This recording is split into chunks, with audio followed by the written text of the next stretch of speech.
नमस्कार दोस्तों। आज हम IFRS 15 को बहुत आसान भाषा में समझेंगे। अगर आप CA, ACCA, CMA, BCom, MCom या अकाउंटिंग प्रोफेशनल है तो ये वीडियो आपके लिए बहुत उपयोगी होने वाली है। वीडियो के अंत तक आप IFRS 15 का पूरा 5 स्टेप रेवेन्यू रिकॉग्नाइजेशन मॉडल समझ जाएंगे। तो वीडियो को लाइक करें, चैनल को सब्सक्राइब करें और चलिए शुरू करते हैं। सबसे पहले समझते हैं कि IFRS 15 क्या है। IFRS 15 एक अकाउंटिंग स्टैंडर्ड है जो बताता है कि रेवेन्यू कब और कितना रिकॉग्नाइज करना चाहिए। पहले अलग अलग इंडस्ट्रीज अलग अलग नियम फॉलो करती थी। इससे फाइनेंशियल स्टेटमेंट्स को कंपेयर करना मुश्किल हो जाता था।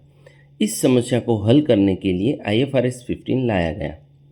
इसका मुख्य सिद्धांत है रेवेन्यू तब रिकॉग्नाइज किया जाएगा जब कस्टमर को गुड्स या सर्विसेज का कंट्रोल ट्रांसफ़र हो जाए। ध्यान दीजिए, रेवेन्यू का मतलब सिर्फ कैश रिसीव होना नहीं है। रेवेन्यू तब माना जाएगा जब कस्टमर को वास्तव में प्रोडक्ट या सर्विस मिल जाए। अब आते हैं IFRS 15 के सबसे इम्पोर्टेंट पार्ट पर।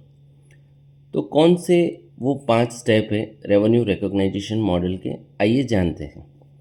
पहला स्टेप है कॉन्ट्रैक्ट आइडेंटिफाई करें। सबसे पहले वैलिड कॉन्ट्रैक्ट होना चाहिए। कॉन्ट्रैक्ट में दोनों पार्टीज की अप्रूवल हो, पेमेंट टर्म क्लियर हो, राइट डेफिनेशन हो, राइट डिफाइन हो, कलेक्शन की संभावना हो। आइए एग्जाम्पल के साथ समझते हैं। मान लीजिए कि एक ABC कंपनी है और एक कस्टमर को 1 लाख का सॉफ्टवेयर बेचती है।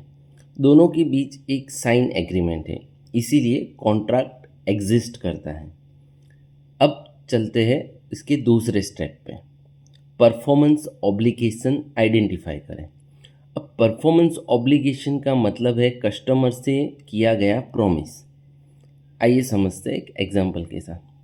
कंपनी बेचती है सॉफ्टवेयर लाइसेंस। सेकंड, 1 साल सपोर्ट सर्विस। यह 2 अलग अलग प्रॉमिसेस है, इसीलिए 2 अलग परफॉर्मेंस ऑब्लिगेशन होगी। स्टेप 3, ट्रांजैक्शन प्राइस डिटर्मिनेशन करें। अब पता लगाइए कि कंपनी कितना रेवेन्यू एक्सपेक्ट कर रही है। मान लीजिए सॉफ्टवेयर की प्राइस है 90,000 रुपये, उसकी सपोर्ट सर्विसेज 30,000 रुपये, तो टोटल कॉन्ट्रैक्ट वैल्यू होती है 1,20,000। तो यही ट्रांजैक्शन प्राइस होगी। स्टेप 4, ट्रांजैक्शन प्राइस अलोकेट करें।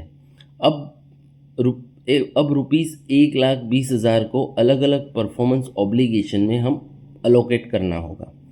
मान लीजिए सॉफ्टवेयर है 90,000, सपोर्टेड सर्विस 30,000, तो अलोकेशन उसी रेशियो में होगा। स्टेप 5, रेवेन्यू रिकॉग्नाइज करें। अब सबसे इम्पोर्टेंट स्टेप ये है कि रेवेन्यू कब रिकॉग्नाइज होगा।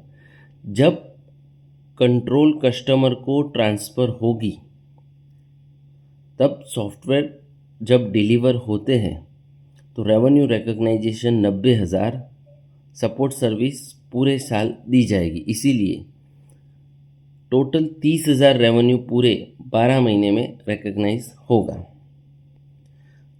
अब एक और एग्जांपल के साथ समझते हैं कि मान लीजिए एक मोबाइल कंपनी है।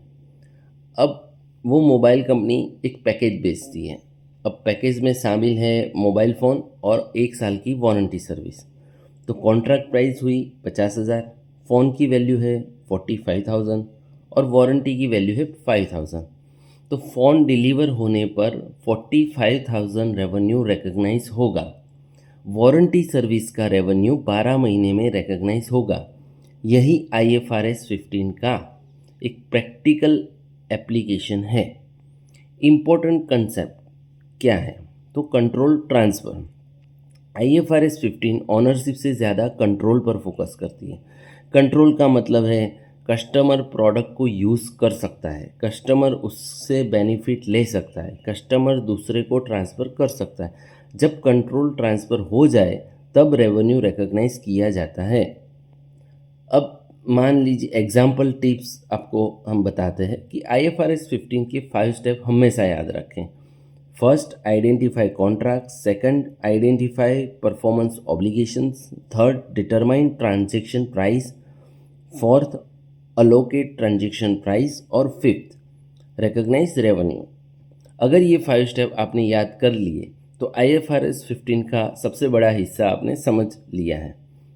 तो आज हमने IFRS 15 को आसान भाषा में समझा। हमने सीखा IFRS 15 क्या है, रेवेन्यू कब रिकॉग्नाइज होती है, 5 स्टेप मॉडल क्या है, प्रैक्टिकल एग्जाम्पल के साथ भी सीखा और कंट्रोल ट्रांसफ़र कंसेप्ट भी सीखा। अगर आपको ये वीडियो पसंद आई हो तो लाइक करें, कमेंट करें और चैनल को सब्सक्राइब करें। हम मिलते हैं एक नए वीडियो के साथ और एक नए IFRS के साथ अपने अगले वीडियो में। धन्यवाद दोस्तों।